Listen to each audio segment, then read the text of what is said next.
What's up, guys? My name is Jonathan Traylor. I'm the host of Hope with Jonathan, and I'm coming to you with a video today to talk to you guys a little bit about, can eating help fight COVID? And listen, guys, I hope you'll stick around for this video. It's going to be definitely a great informational video talking about, can eating food actually help fight COVID? And so, guys, listen, my name is Jonathan Traylor. I'm the host of Hope with Jonathan, and I'm a grateful kidney transplant recipient. I live in the state of Texas. I'm 44 years old. Back in July of 2019, I experienced emergency kidney failure. I crashed into dialysis, and I had a lot of different symptoms: chronic fatigue, extreme swelling, um, just nauseated. I stayed in the bed. I thought I was actually fighting the flu, and I ended up in my local emergency room, and they ran blood work and found out that I was in stage 5 ESRD, or uh, end stage renal disease, or end stage renal failure. For those of you that don't know, stage 5, my kidneys had pretty much completely failed. My creatinine was actually at 25 at that time, which was insane high amount, if you want to know the truth. And so, as you guys know, that pretty much meant that my kidneys had zero function, absolute no function at all. So they put me in a helicopter to get emergency dialysis.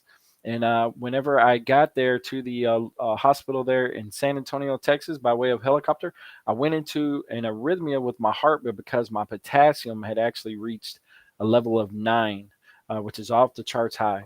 And I ended up surviving that ordeal. I spent around 2 weeks in the ICU. I had a chest catheter in my a port in my chest, the central line, permacath, if you will. And I left there. First, I had the IJ in the neck, and then they converted it to the permacath. And I left there doing hemodialysis with my port in my chest, and then later got a fistula. I don't know if you can see that on my wrist there. It's kind of a hump right in this area. That's my fistula. And I got that months later. I sort of did everything backwards, if you will, but I ended up surviving that. And later on, eventually, after about 14 months of doing dialysis, which included around 3 months of actually home hemodialysis, I ended up getting a call for transplant by way of direct donation from Kentucky. But guys, listen, if you want to know more about my story, you can definitely go check out our website at hopewithjonathan.com. We would love to have you guys go over and check it out. And definitely please show your support by helping us out by subscribing to our channel. We would much appreciate it. Over on the website, we definitely have a free newsletter that we can send out to you. You can also check out the website and read my personal blog on my personal story with battling kidney disease and kidney failure. We would ask everyone, please, to check out donatelife.net. Please sign up and be a donor if you haven't done so already. We would much appreciate if you'd go over and do that. There's over 100,000 people waiting for a life-saving organ, and around 93,000 are waiting on a life-saving kidney. So please, please sign up to be a donor today. someone's life is completely dependent upon it. So donatelife.net, you can actually do that right off your phone. If you're recently diagnosed with kidney disease, maybe you just been recently told, maybe you're already on dialysis, or maybe you're searching for a donor, please reach out to Kidney Solutions. Maybe you're possibly looking for some sort of support or a support group. Reach out to kidneysolutions.org. It is a fantastic program that they have there. And also, guys, for more information on kidney disease, blogs, and more, you can reach out to kidneyconversations.info and check out what they're doing over there. We have videos, blogs, and much more. Listen, guys, we would love to hear from you. Please drop a comment and let us know what you think of our videos. We much appreciate it. Also, guys, in no way, shape, or form is this a diagnosis. We always would ask for you to please check with your team. And at this point in time, we will definitely play our disclaimer video. Jonathan is created as an informational, educational, and entertainment show. Hope with Jonathan hosts, guests, partners provide information on the basis of research and personal experiences, and is not to be taken as or implied as diagnosis of any disease or treatment. Hope with Jonathan, its host, and guests and partners recommend and encourage you to speak to your medical team before implementing any treatment or diagnosis found on this show or any product, service associated to Hope with Jonathan. Okay, guys, that's our statement there. That basically, please refer to your team in no way, shape, or form. Is this a diagnosis at all? We're just telling you about our story.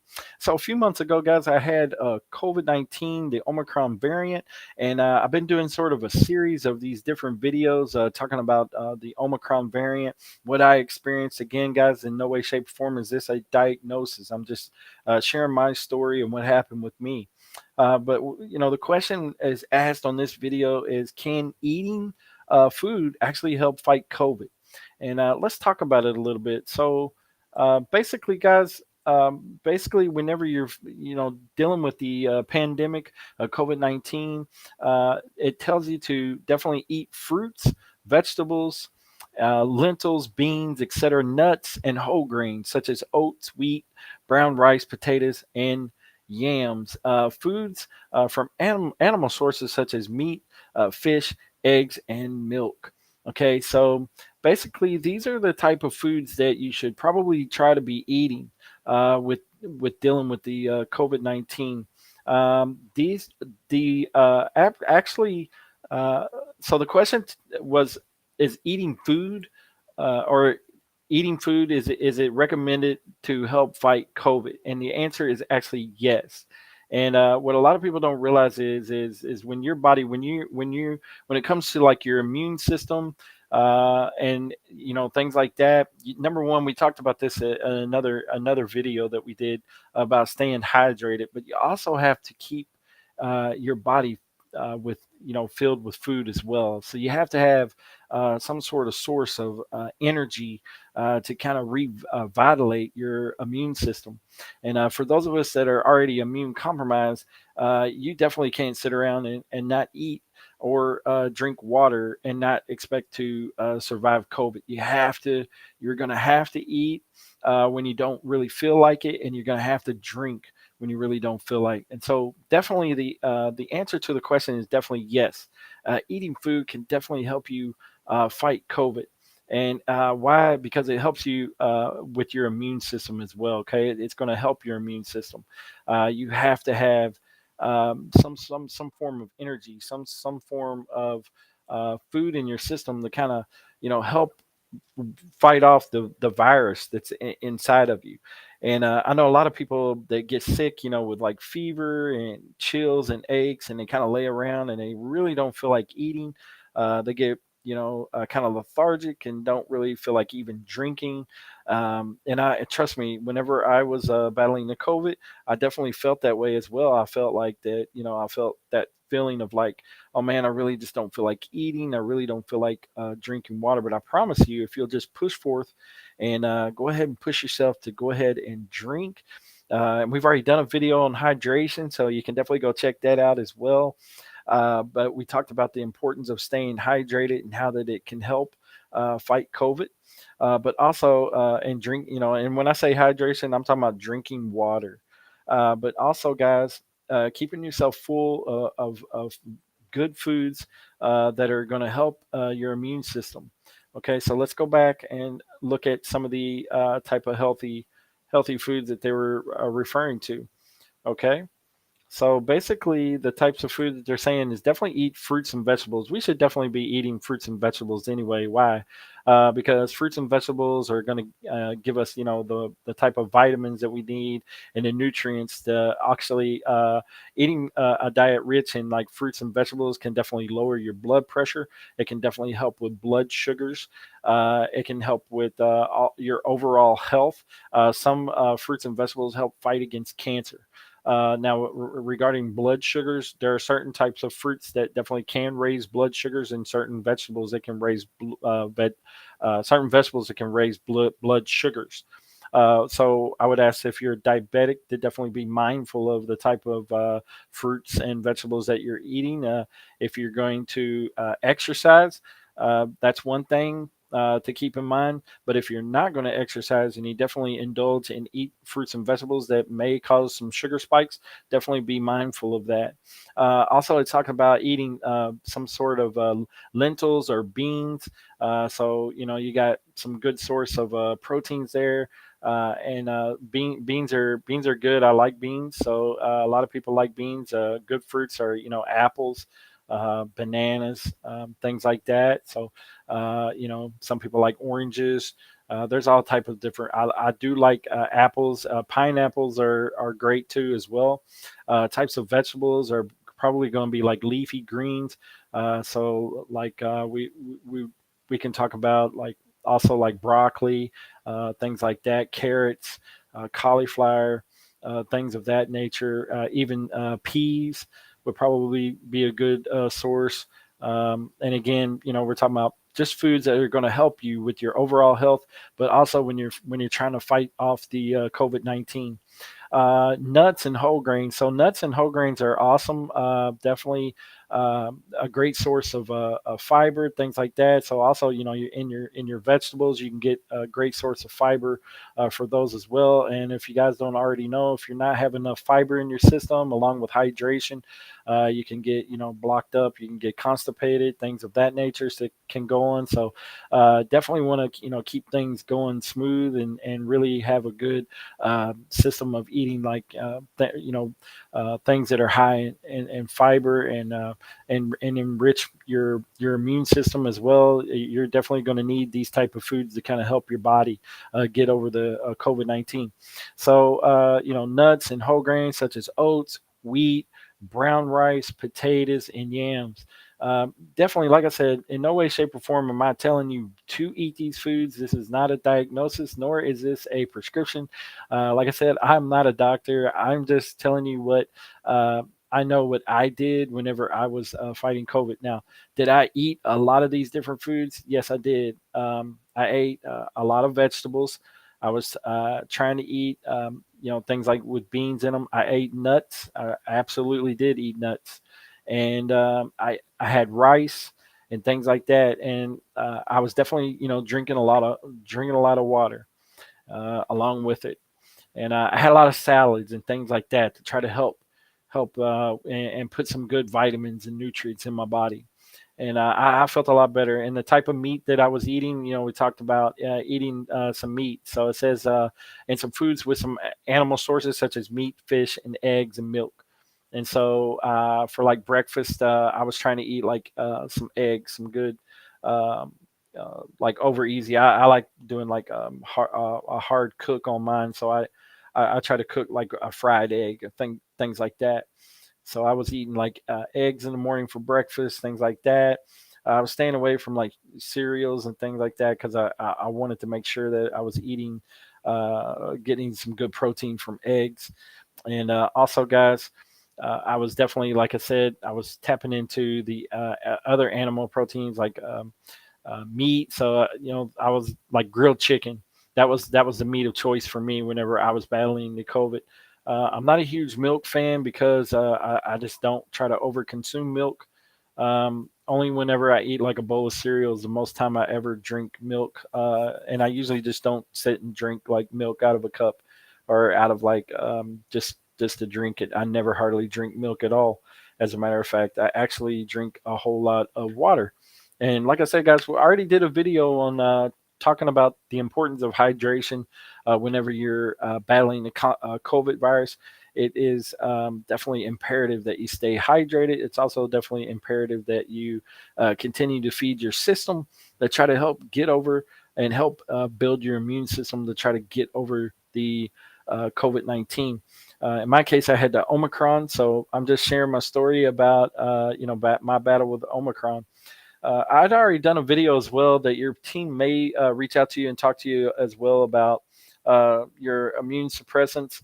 It may be a situation where they may want to alter or lower your CellCept or one of your immune suppressants to try to help give your body a fighting chance. In order to do that, your immune system's already suppressed, so they may lower your immune suppressants to try to give your body a little kick to kind of boost your immune system because it's suppressed right now because you're taking the immune suppressant. So they may back you off just a little bit. Don't be surprised by that. Like I said, I'd already gone over that in a video earlier. But with that, with backing off of the immune suppressants to try to give your immune system a little boost to help fight. And this is just temporary. They only do it for a few days, and then you go right back onto your regimen. So don't be surprised if they may mention that to you. But also remember, you got to continue to keep drinking, and you definitely have to continue to try to keep eating. I'm not saying you need to eat 3 meals full a day, but you definitely cannot stop eating incomplete. So I would say at least 2 meals a day to try. And I don't know what it was about me, but I had this feeling of like I just wanted to continue to snack. So I was like throughout the day I had to snack on something. So that's my period where I was eating like dry roasted peanuts or something of that nature to try to just snack on, maybe some crackers, something like that to try to just put something in my system. So definitely, guys, listen, you have to definitely keep yourself going, by just continuing to feed the body. And it's definitely important. And if you're wondering about what type of foods to maybe stock up on during the pandemic, or during like the time that you're sick, you feel like you're getting sick, and maybe you're thinking of some foods that you may want to grab at the grocery store or have someone bring it to you. You probably want to look at buying some eggs, buying some milk, some sort of lean meat, such as like grilled chicken, some fish is another one, and definitely those are the type of foods that you probably need to be looking at. Like I said, I mentioned fruits and vegetables. Nuts is another one. Oatmeal may be another great one for you to make handy. These are just type of foods that basically I'm just trying to give you guys some suggestions on foods that that you may want to look at to purchase for helping to just to keep around just in case that you're battling this COVID virus, and you definitely want to have something quick and easy to whip up and make. Um, but listen, guys, I hope you guys found this video informative. The answer to the question is definitely yes. You definitely need to eat. It definitely can help you get over the COVID. I'm not saying it'll completely heal you, but it definitely isn't going to hurt you. You have to continue to feed the body. You have to stay hydrated, and you have to, continue to eat to give your body the nutrients and the vitamins to get over the virus that's inside of you. So until it passes on out of your body and completely, leaves your body, you got to continue to feed it with some healthy stuff such as fruits and vegetables, whole grains, nuts, beans, things of that nature, and to give yourself a fighting chance. But hey, guys, my name is Jonathan Traylor. I'm the host of Hope with Jonathan, and I hope you guys are doing well out there. And I really appreciate all the support. Thanks again for watching our video, and we definitely appreciate you. Please, guys, go over and check us out at hopewithjonathan.com. Again, I'm a kidney transplant recipient who survived a near-death experience with kidney failure. Please go check us out at hopewithjonathan.com. If you haven't already, please, guys, it would mean so much to us so much to us if you join our family right here at Hope with Jonathan. We share stories of hope. Go back and check out some of our videos that we're doing. We're sharing warrior stories that are in need of a donor. We're sharing kidney transplant stories, people that have overcome great obstacles and adversities in life. And we're also branching out into the educational side of things where we're interviewing nephrologists. We're bringing nephrologists on the show. We're also bringing on kidney dietitians. And now we're bringing on all type of, I mean, we brought on international people from different countries and things like that. So we definitely would appreciate any type of support at all that you guys would want to give us as far as subscribing to the YouTube or checking out our website. It would be so much appreciated. Again, guys, my name is Jonathan Traylor. I'm a kidney transplant recipient, host of Hope with Jonathan. Hope you guys are going to have a blessed day today. Appreciate you watching. God bless. Take care of your kidneys.